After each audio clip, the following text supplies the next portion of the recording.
Happy New Year, Jason. Happy New Year, Ted. Sounds like you Ready to went start out, off? Yeah, absolutely. Ready to start the new year off right? I guess. Holy cow. Two for two yesterday. 2 for 2 on New Year's Eve. All right. I'm going through these. Since you started with us, you did Matt, who was a rental property lead. His heat exchanger was not broken. And that was kind of your first HVAC20 lead. You were still trying to get comfortable with sending the comfort quiz, and I don't think you did the report.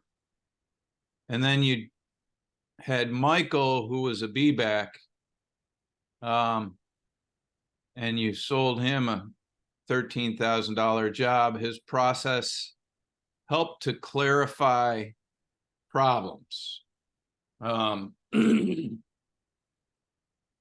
So the fact that you started asking comfort questions started to become apparent, the value to the client and differentiating you, even though you didn't really use the process so much with him. And that was a $13,000 sale.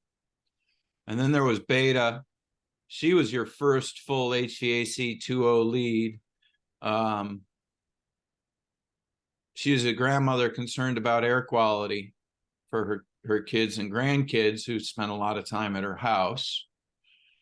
And that was originally looking like a $12,000 job that ended up being $19,000. And then there was Tim, who was a furnace replacement. Originally, he thought he just wanted the cheapest furnace, and he realized he actually had a pretty nice furnace. And if he got a cheap furnace, some of the things that he liked about his current furnace, he might not have. And that was a $9,500 Evolution sale. And then there was Aaron,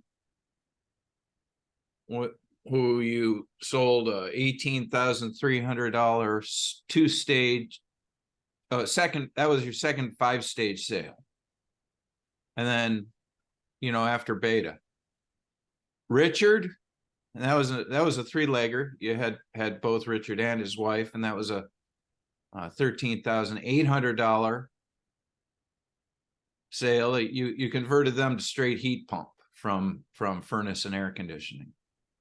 And then there was George.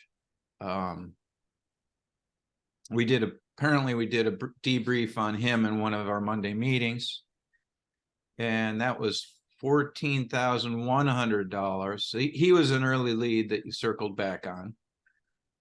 And Zaire was a 2-stage equipment. His air conditioning is grossly oversized, and so was the furnace. And by selling 2-stage, you could get him a 4-ton blower drive to match his current air conditioner, but also be able to provide him with lower output in heating to hopefully mitigate some of the temperature imbalance issues he's experiencing. So that was $7,800 sale. And then there was Dennis.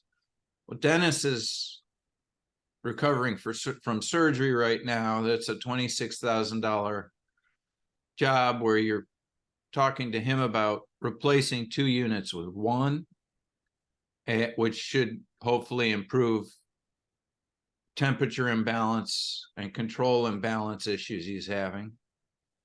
But that's not a for sure sale yet. And then yesterday you had Randy for $15,600 converted to a straight heat pump, and John for $11,000. He didn't have any comfort issues, but you responsibly avoided responsibility and demonstrated higher professionalism than everybody else by asking the comfort questions and sharing the videos and trying to help him be more educated about his decision. and the calculations I get are your revenue per lead before joining HVAC 2.0 was $6,200, which is, in my experience, anything over 5,000 is a good number. So this indicates a fair amount of sales chops, and probably a lot of mediocre salespeople will hear about this and be like, oh, well, HVAC 2.0 is going to be too hard for me because only, you know, overachievers are able to use this. And I don't believe that's true, but we need some underachievers to use it to prove that that assumption is wrong. And we haven't proven that yet. Problem is, underachievers tend to be also lazy, and maybe low on the IQ scale. So I don't know how we're ever going to appeal to them.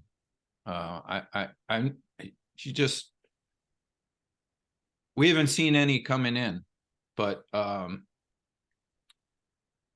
since The ones that you've seen come in don't watch all the videos on the onboarding. well, yeah, they tend to come in thinking, not being open to learning new things and to thinking that they want shortcuts. And so in their effort to take shortcuts, they end up having disappointing outcomes. They don't follow the process, and following the process early on is really important. So we have lost some people, not stupid people either. They're just can't get away from their low self-esteem and ego issues. So I guess what I'm trying to say is, if you have ego issues or low self-esteem and you're not interested in working on those things, Sandler stuff isn't going to help you, and the HVAC 2.0 stuff isn't going to help you. It's probably going to just make you feel even more inept. But for the people who do want to get better, this, in less than a month, you've been kicking it. Like, your revenue per lead since doing HVAC 2.0 is $13,503 revenue per lead. Of course, that assumes Dennis sells, but even if Dennis doesn't sell,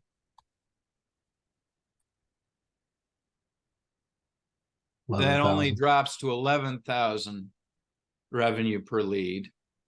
So still pretty amazing. It'd be nice if you got more than,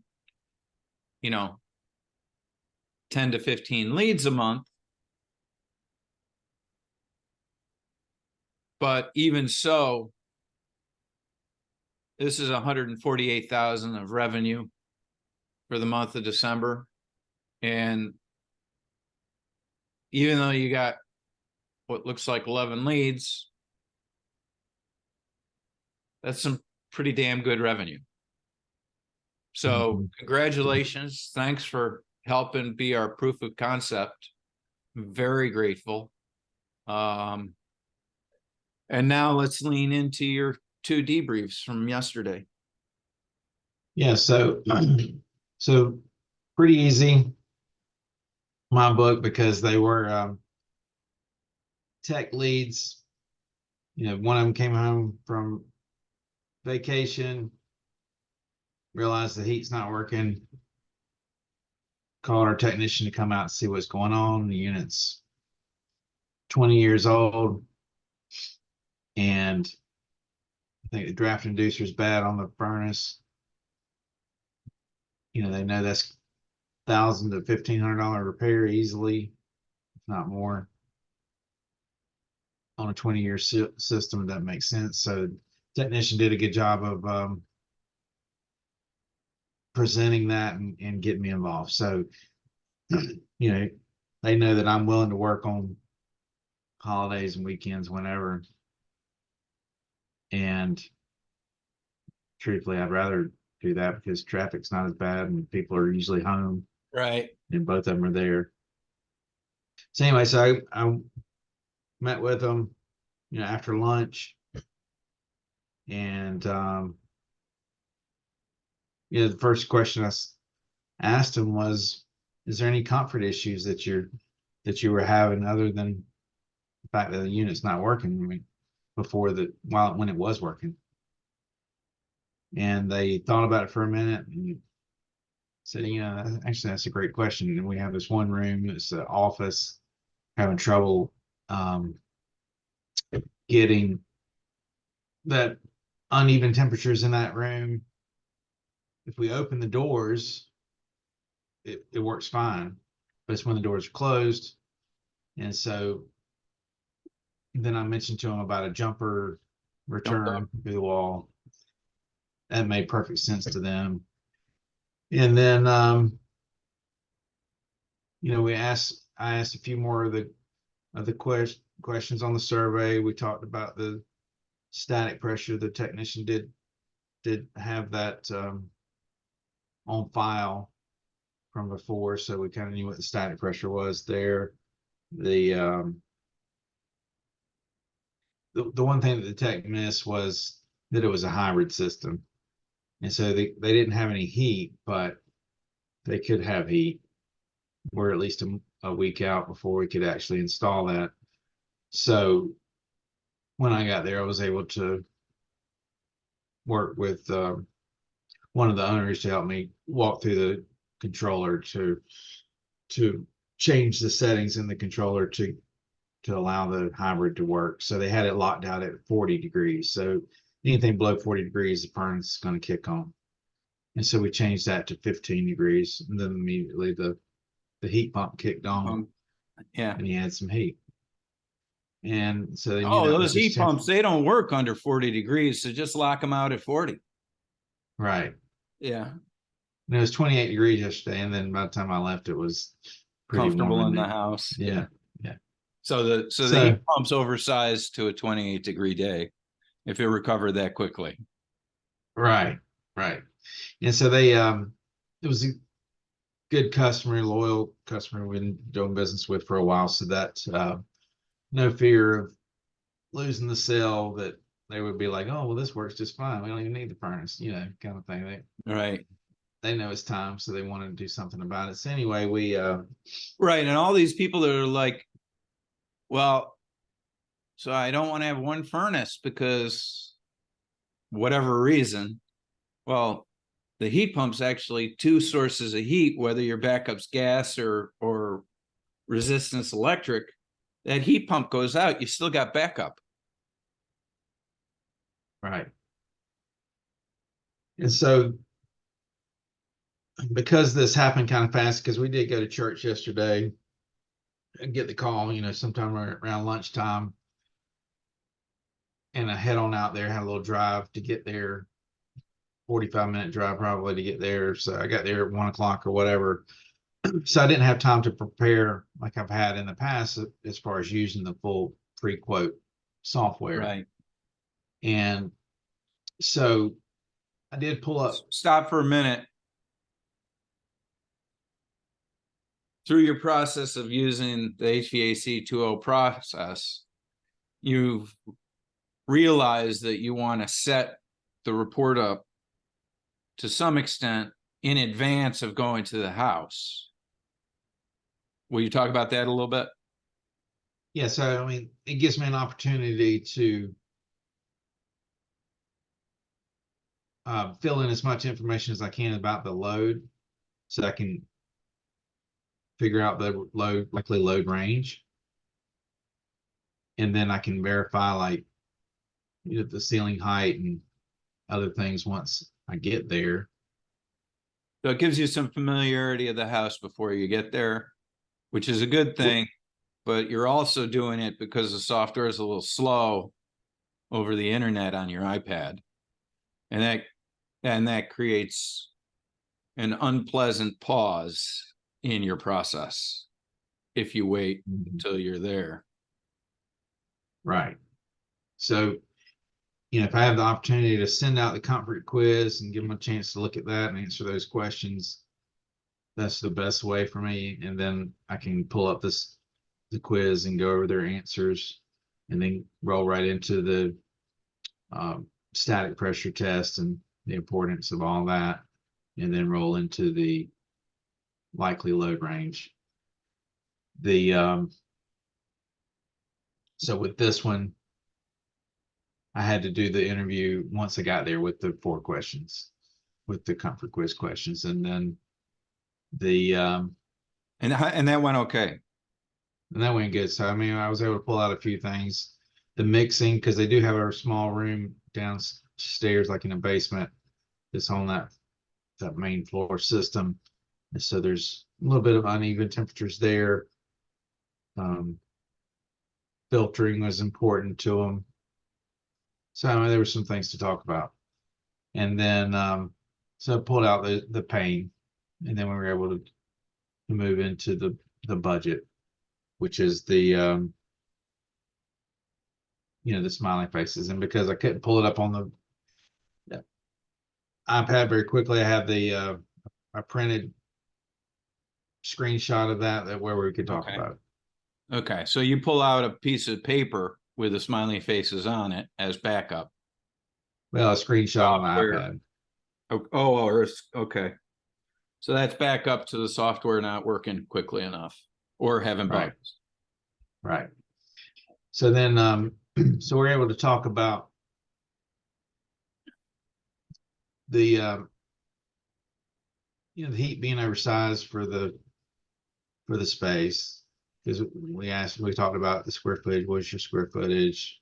And we did some math on that, and they helped me with that. And then so then we started. They saw the one column we were talking about, just furnace replacement, and then when they saw the one column about heat pumps, and so then that started that whole conversation about heat pump. And so you got to have the far right column be heat pump only, so that you can have something that'll spark that conversation. Right. Okay. And you can't. So one of the things I've learned in this process is you can't prejudge who's going to buy the heat pump and who's not, just because they have a gas stove. Right. Because I've noticed that a lot. Several people like the idea of the heat pump over the gas furnace, and they've got a gas stove. Yeah, so they're not getting rid of the meter, or not right away anyway. Right. And so their questions were, well, you've got this hybrid set up to where it, at 15 degrees, it's not going to work anymore. Is that going to be a problem with this new heat pump? And so then you can explain how the heat pumps work a little bit, and how they've got the backup heat they needed. And then you talk about the capacities of the You should unit, talk about one. your design load right now, Right. because people coming in don't realize that it's, what is it, 22? It's 23 degrees design temperature, but the equipment, some of it works down to 5 degrees, like nearly 100%, or down below 20 degrees, maybe 70% or something. But so there's a huge range. And then it has a whole lot of backup heat in case the heat pump goes out, or some of them will stage with the heat pump, so they'll come over the top, and that way they're only the proportion of their load that's resistance is very small, so it's not like a devastating electric bill or anything. Right. So then we talked about the budget, and where the money would come from, if they would need financing or not. And it just depends. That's their answer. And what the final number ended up being. And so they don't have heat other than what I gave them through the hybrid. And so they, we're ready to do business. So I went ahead and figured out the exact price with the options that they wanted. Okay. And they took, Having the range helped them narrow in based on smiley faces and budget. yep. So So then, that's then working they were, smooth. That's working smooth, that step. Okay. yeah. So now there is one like little glitch when I do get the software to work. Sometimes, depending on your template you choose, once you go to see the report, the smiley faces change around for some reason. Okay. So there's a bug there we got to work out, but I will try to Convey articulate that a that little to the better bug in bug reports. reports. Yeah. The so they pick their equipment, they see the price. Now it's how you gonna pay for it, financing or not. Give them a discount for not financing it, put it on the schedule.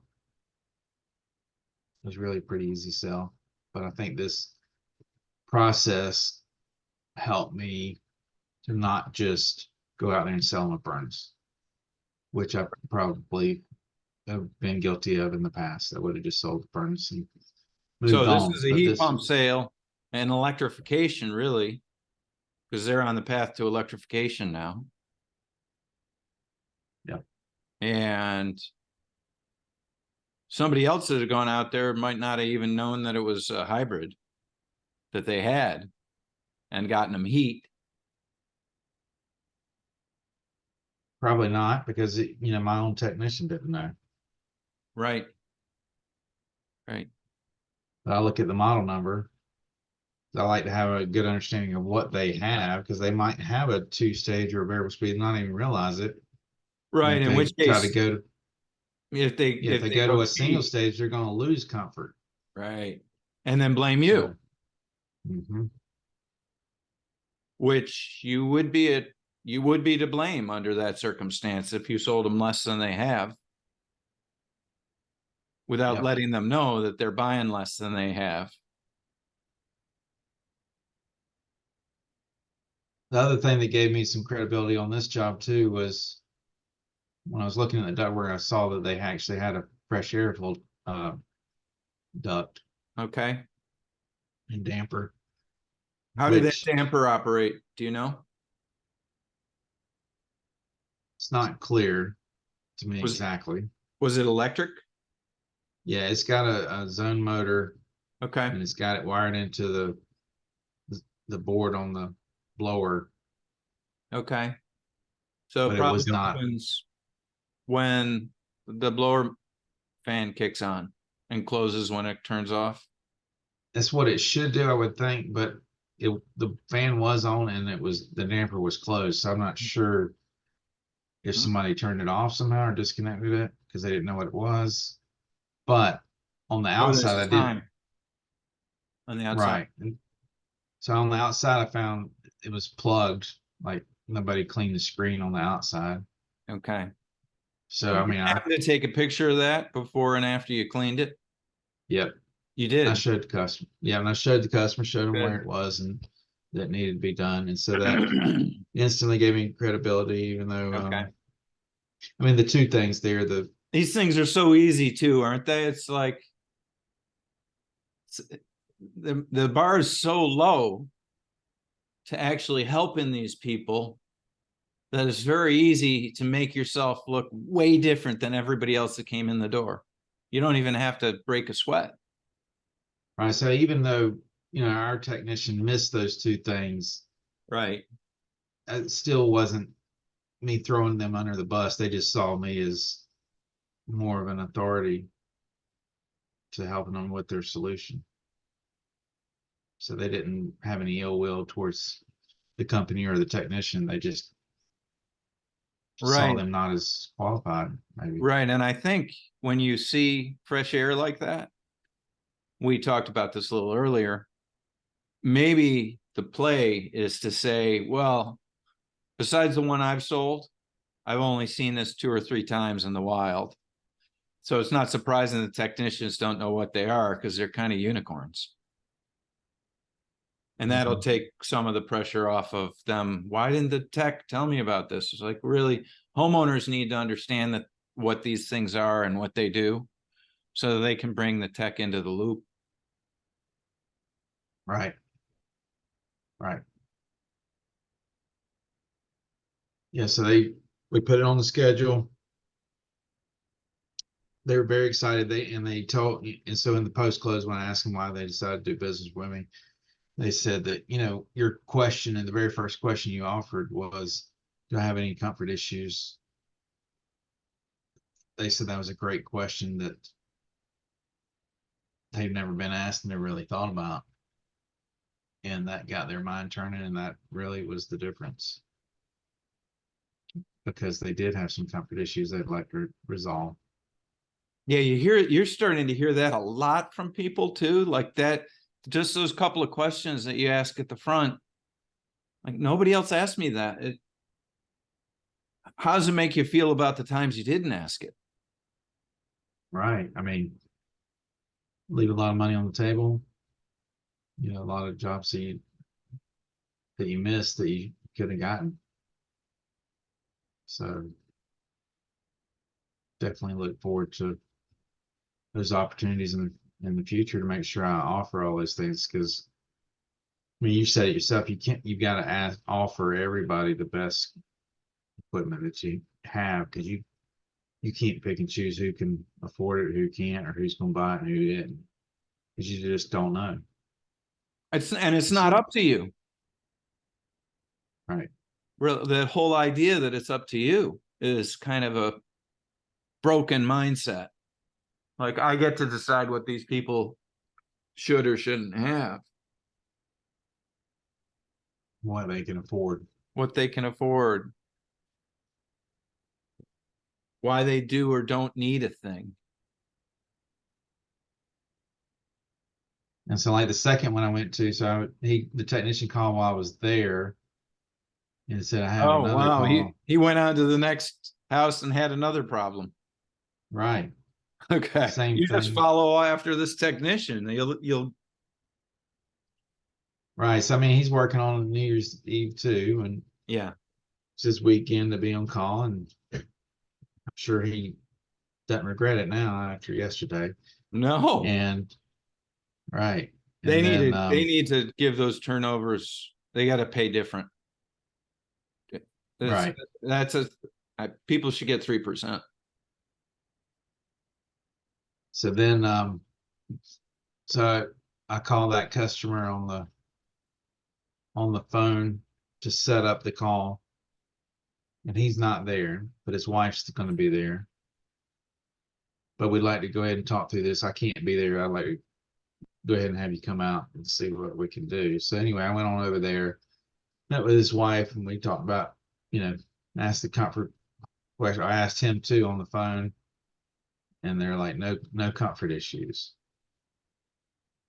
And so then I get there, and the unit's in the crawl space, and you can see, like, they're talking about encapsulating the crawl space. Well, why are you thinking about encapsulating the crawl space? Well, it's get a lot of moisture in the crawl space. I said, and how do you think the moisture affects the home? Well, I know it could cause some rotten wood and things like that. I said, do you think there's any chance you could be breathing any of that air from the crawl space? And they're like, yeah, sure. I mean, that's what these companies have quoted the encapsulation have told me, that we're breathing some of that air. So maybe filtration might be important to you. And then, then they start asking questions. Well, what do you mean?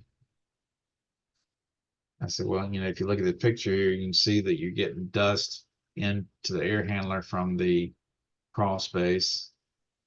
We can seal that off and filter that better. Would that be something that would be important to you? And it was important. And they were weighing a repair versus replace. The equipment's 20 years old, but the AC's newer. And really, they've actually encapsulated their attic, but not their crawl space yet. and they're going to do the crawl space next. And so this equipment's too big. So I'm saying you need to look at the two stage, and I show What was the the static range pressure? on that one. The blower motor was dead, so we couldn't test it. Oh, I didn't okay. have any information on that. But it was clear to me that it's oversized for the space, especially as they're making improvements to their Tightening house. moves. Right. So it needs to be two-stage, or otherwise, when it goes time to replace your air conditioner, you're Gonna have it's to going to stay be oversized. right. So now you'll have options if you choose the little bit better equipment. And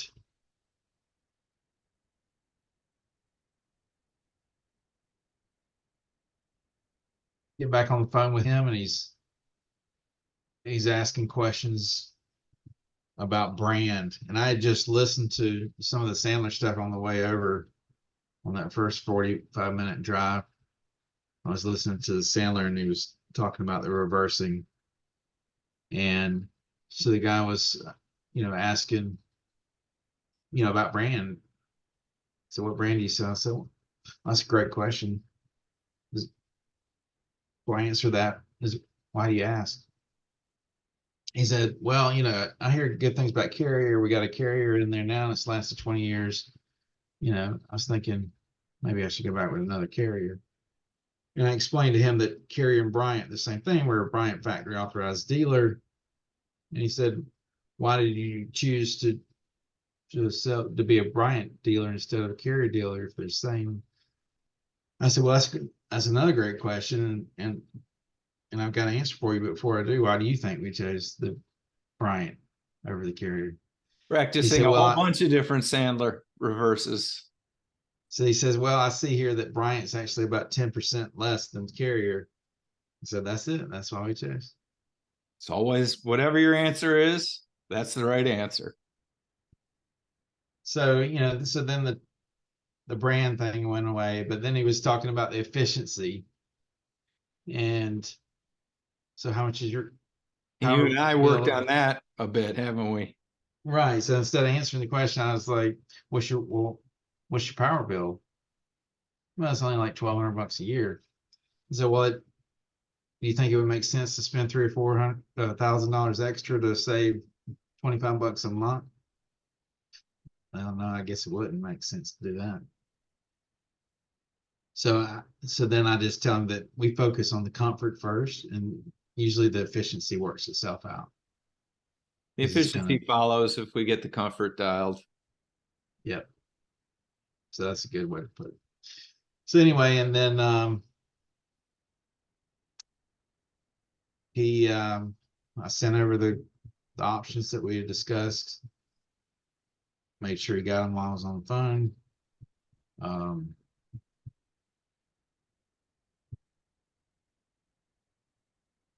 He said, well, let me call my wife and talk with her, and I'll call you back.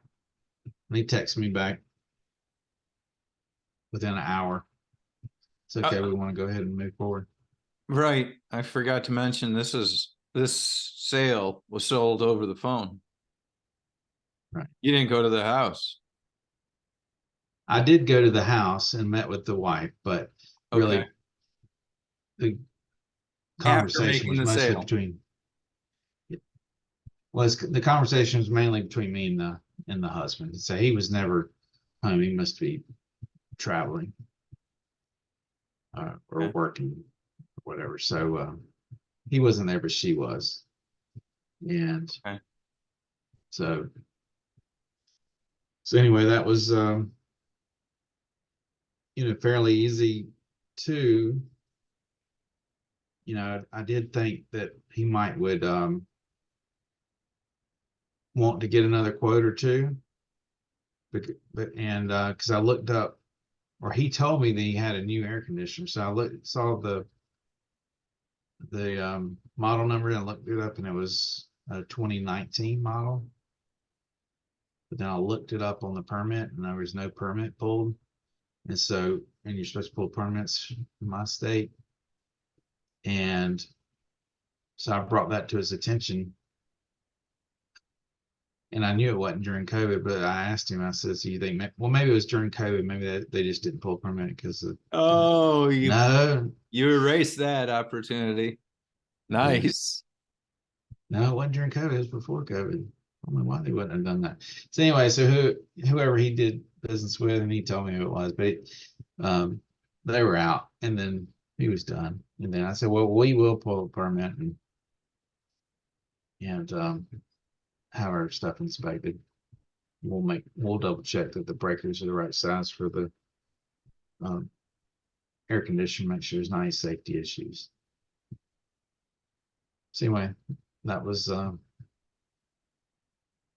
what those were. And so now I'm going to follow up with the free quote reports to send to them, just to kind of recap what we've talked about, just to protect the company, because the ACs still are a little oversized, and because there wasn't a permit pulled for the air conditioner. We don't want to take responsibility for that. And if they do some encapsulation work, they may need to do some additional fresh air, depending on what they choose under the crawl space, things like that, that we need to make sure we protect ourselves against. And then the first one, they weren't concerned about dehumidification so much because they didn't think they had a humidity problem. And so we sold the crossover unit that doesn't have the reheat dehumidifications, but he could always, if it was a problem, I've made it clear that we could add the ventilating dehumidifier, things like that. So there's other options if and that if Ecobee will needed. track for him. He'll be able to see charting over seasons. Right. So he'll know. He thinks he doesn't have a problem, but he'll know whether that's true or not after a year. And so I see the value in keeping a copy of the report on file as a reminder of what we discussed. So at this point, if you get short notice leads, particularly if the likely load range doesn't automatically calculate for you, then the benefit to actually doing the free quote report isn't from making the sale, because you already made the sale. So to responsibly avoid responsibility HVAC20 to the HVAC contractor, we want to explain that there's a follow-up email that we encourage people to send after a sales visit, whether they made the sale or didn't, doing a recap of the salesperson's understanding of what happened at that meeting, and asking if that in fact is what the client's understanding was, and if it wasn't, to please let me know as soon as possible what I missed or where we didn't connect. So that being the case, pretty much every sold job anyway, you're going to want that follow-up email and the free quote report. Right. So if you do 10 leads and you sell 6, you want to at least do 6 free quote reports so that you have a record of what happened at the meeting, what things they shared with you, if there's anything else that they realized after sleeping on it that they forgot to tell you, and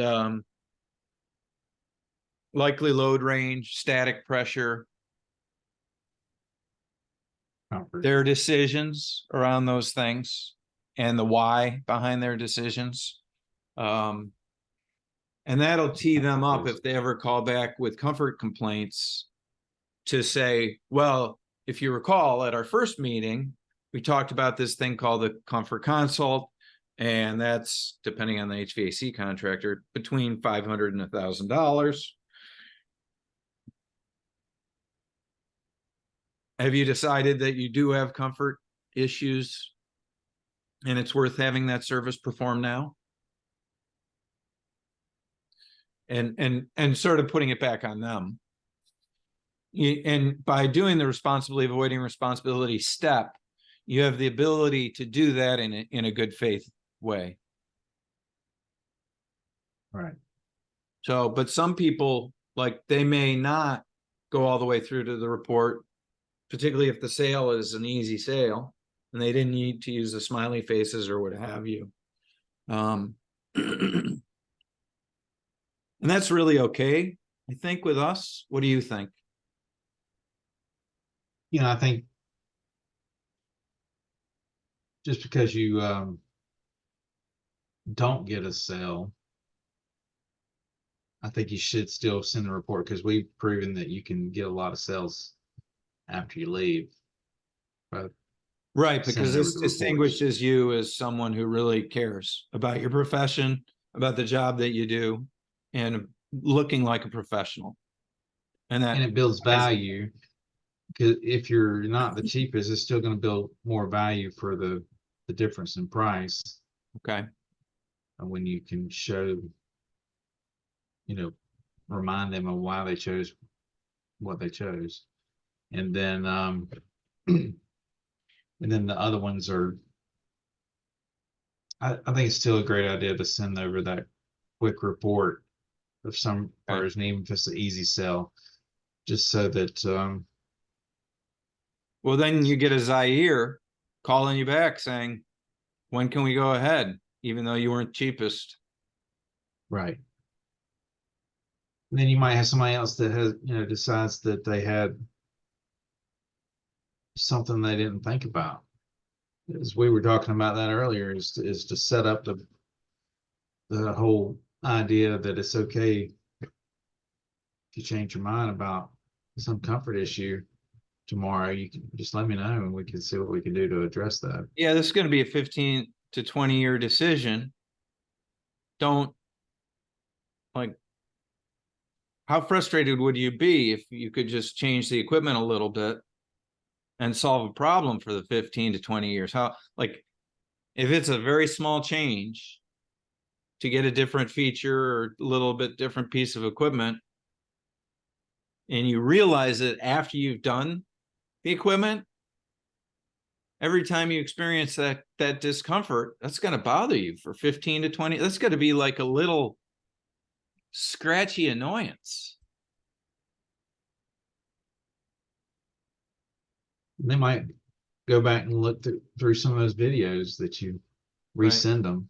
So this is the video that we watched together for your reference if you want to see it again. Or they might show it to their spouse who wasn't there or something.